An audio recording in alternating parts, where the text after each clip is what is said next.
But this isn't just a matter of getting on and off. There is a whole protocol around this, correct? Yes, it's trying to find the fastest route around the system using the system map and also the geographical maps too. So it's not just on the subway. You might want to jump on a bus or a streetcar if the link will get you to the next stop faster. Yes, because you can. Guinness rules allow you to arrive at one station, Right. run or use other public transport to go to an adjacent station on a different line, then depart from the latter station, and both will count.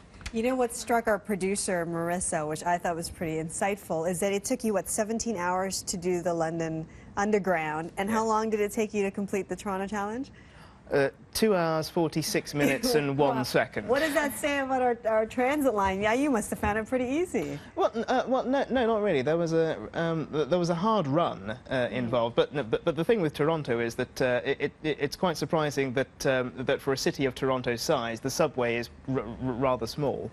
You said a mouthful there. Yeah, I was telling him. Yeah, that's been an ongoing debate. Why, Adam? Why? Yeah, how Why did you do you get want to on do this? this? Well, because I wanted to. Yeah, but what puts that's you it. on this path, Adam? You know, some people go crazy for trains, love trains, got to do all the great train rides in the world.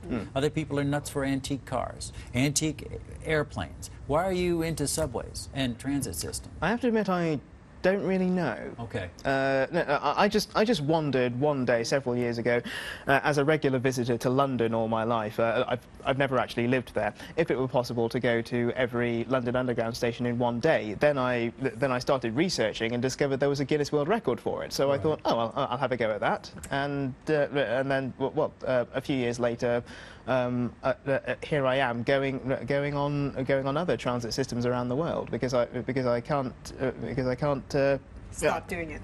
yeah, and I can't get the record in London. What's the end game for this?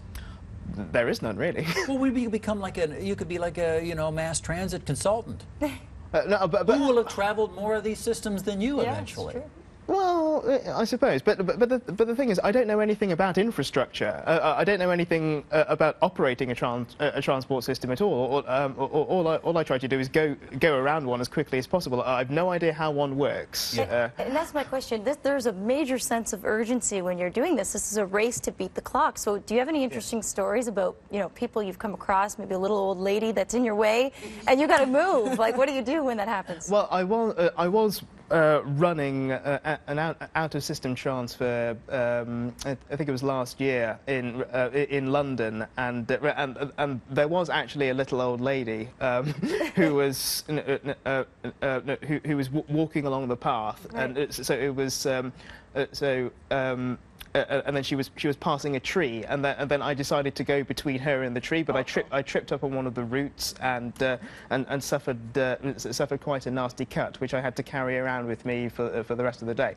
But having said that, that attempt did yield my fastest London time. So so every cloud. Yes, every cloud. Are you going to go out and try it again today? I will, yes. You know it's Friday the 13th.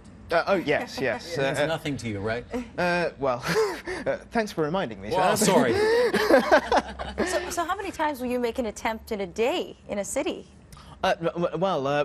Obviously, with the larger systems, you can only attempt once. London, Paris, Madrid, Chicago, they're all quite large. It'll take at least about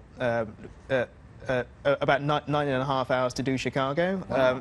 So you can only do one of those in a day. But for Toronto, maybe if it's sort of under the 3-hour mark, maybe I could have 3 or 4 attempts in one day. Very quickly, Adam, what's the most efficient transit system that you've traveled so far?